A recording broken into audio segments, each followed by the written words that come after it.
నమస్తే. ఒక మంచి స్కూల్ బోర్డును ఎంచుకోవడం నిజంగా ఒక పెద్ద నిర్ణయం. అది మీ బిడ్డ భవిష్యత్తును నిర్ణయిస్తుంది. ఈరోజు మనం ఐసిఎస్ఈ వ్యవస్థ గురించి వివరంగా చర్చిద్దాం. ఇది ఏమిటి, ఇది ఎలా పనిచేస్తుంది, మరియు ముఖ్యంగా ఇది ఎవరికి బాగా సరిపోతుంది? ఇదొక పెద్ద ప్రశ్న. మీరు ఎంచుకున్న స్కూల్ బోర్డు మీ పిల్లలు రోజువారీ నేర్చుకునే వాటి నుండి వారి యూనివర్సిటీ ప్రయాణం వరకు ప్రతిదానిని ప్రభావితం చేస్తుంది. కాబట్టి మీకు అవసరమైన స్పష్టమైన సమాచారాన్ని అందిస్తాను. మొదటిగా, ఒక సాధారణ గందరగోళాన్ని తొలగిద్దాం.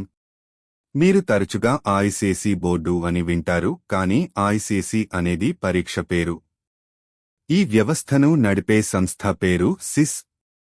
ఇది ఒక ప్రైవేట్ జాతీయ స్థాయి బోర్డు మరియు విద్యలో దాని ప్రత్యేక శైలికి ఇది ప్రసిద్ధి.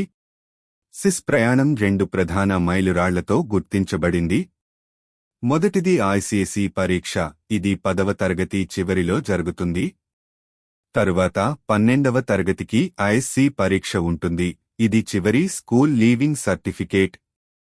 ఒక విద్యార్థికి ఈ ప్రయాణం ఎలా ఉంటుంది? వారి ప్రారంభ సంవత్సరాల నుండి గ్రాడ్యుయేషన్ వరకు ఈ మార్గాన్ని తెలుసుకుందాం.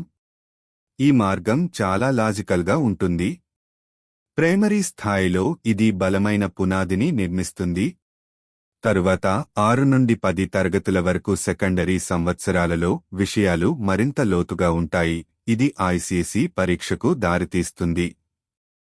చివరగా, చివరి 2 ముఖ్యమైన సంవత్సరాలలో విద్యార్థులు తమ స్ట్రీమ్ను ఎంచుకుంటారు: సైన్స్, కామర్స్ లేదా హ్యుమానిటీస్. ఐఎస్సి పరీక్ష మరియు భవిష్యత్తు కోసం సిద్ధం కావడానికి.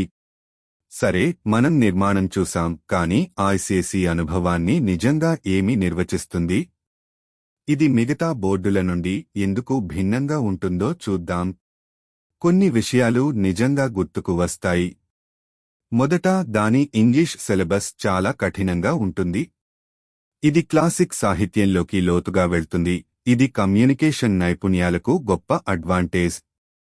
అంతేకాకుండా ఇది సాధారణం కంటే ఎక్కువ సబ్జెక్టులను ఎంచుకోవడానికి అవకాశం ఇస్తుంది. ఇంకా, పుస్తకాలు, క్రీడలు లేదా కళల మధ్య సమతుల్యతకు నిజమైన ప్రాధాన్యత ఉంటుంది. ఇంకా చాలా మందికి అతి పెద్ద ప్లస్ పాయింట్ ఏమిటంటే, ఐసిఎస్ఈ వ్యవస్థను ప్రపంచవ్యాప్తంగా ఉన్న విశ్వవిద్యాలయాలు గుర్తిస్తాయి మరియు గౌరవిస్తాయి. అయితే ఏ వ్యవస్థ కూడా అందరికీ సరిపోదు. పూర్తి చిత్రాన్ని పొందడానికి మనం మరొక వైపు కూడా చూడాలి. మీరు తెలుసుకోవలసిన కొన్ని సంభావ్య సవాళ్లు లేదా లోపాలు ఏమిటి? సరే, లాభాలు మరియు నష్టాలను సరిగ్గా పోల్చి చూద్దాం. వాటిని పక్కపక్కన చూస్తే నిజమైన రాజీలు ఏమిటో స్పష్టంగా తెలుస్తుంది. ఒకవైపు మీరు ఇంగ్లీష్ మీద అద్భుతమైన పట్టు సాధిస్తారు మరియు బట్టి పట్టడం కంటే అర్థం చేసుకోవడంపై దృష్టి ఉంటుంది.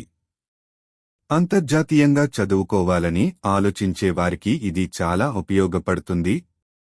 ఇది సృజనాత్మక విషయాలను కూడా ప్రోత్సహిస్తుంది. కానీ మరొక వైపు సిలబస్ కఠినంగా, పెద్దదిగా ఉంటుంది. ఐసిఎస్ఈ పాఠశాలలు కూడా తక్కువగా ఉంటాయి. ఫీజులు ఎక్కువగా ఉండవచ్చు. మరియు ఇంగ్లీష్ మీద ఎక్కువ దృష్టి కొన్ని విద్యార్థులకు ఇబ్బంది కలిగించవచ్చు. ఇవన్నీ దృష్టిలో ఉంచుకుని మనం కీలకమైన ప్రశ్నకు వద్దాం. ఎలాంటి విద్యార్థులు ఈ వాతావరణంలో నిజంగా బాగా రాణిస్తారు? కొన్ని ఉదాహరణలు చూద్దాం. మీరు లేదా మీ బిడ్డ విదేశాల్లో చదువుకోవాలని కలలు కంటుంటే ఐసిఎస్ఈ ఒక శక్తివంతమైన ఎంపిక. దీని సిలబస్ మరియు ఆంగ్ల ప్రమాణం విదేశాల్లోని విశ్వవిద్యాలయ జీవితానికి అత్యుత్తమ సన్నద్ధతగా పరిగణించబడతాయి. ఈ గ్లోబల్ గుర్తింపు దరఖాస్తు ప్రక్రియను సులభతరం చేస్తుంది. కళలు మరియు హ్యుమానిటీస్పై ఆసక్తి ఉన్న విద్యార్థులకు కూడా ఇది చాలా బాగా సరిపోతుంది. డ్రామా మరియు సంగీతం వంటివి ఇందులో చేర్చడం గొప్ప భాషా నైపుణ్యాలతో పాటు సాహిత్యం, చట్టం లేదా ఏదైనా సృజనాత్మక వృత్తిలో కెరీర్కు గొప్ప పునాదిని అందిస్తుంది. చివరగా, ఇది అన్ని వైపుల అభివృద్ధిని కోరుకునే కుటుంబాల కోసం. మీరు విద్య అంటే కేవలం పాఠ్యపుస్తకాల కంటే ఎక్కువ అని నమ్మితే ఇది నైతిక విలువలను నిర్మించడం, ప్రతిభను పోషించడం గురించి కూడా అని భావిస్తే ఐసిఎస్ఈ యొక్క సమతుల్య విధానం మీకోసం రూపొందించబడింది. కాబట్టి మేము దీనిని ముగిస్తాము. ఐసిఎస్ఈ మార్గం ప్రపంచవ్యాప్తంగా గుర్తింపు పొందిన సమగ్ర విద్యను బలమైన ఆంగ్ల పునాదితో అందిస్తుంది. అయితే ఇది కష్టమైన పనిభారం మరియు తరచుగా అధిక ఖర్చుతో వస్తుంది. ఏ కుటుంబానికైనా నిజమైన ప్రశ్న ఏమిటంటే, మీ బిడ్డ యొక్క ప్రత్యేకమైన ప్రయాణానికి ఆ అద్భుతమైన ప్రయోజనాలు ఆ ఖర్చు మరియు సవాలుకు విలువైనదేనా? ఆ నిర్ణయమే దీనిలో ముఖ్యమైనది.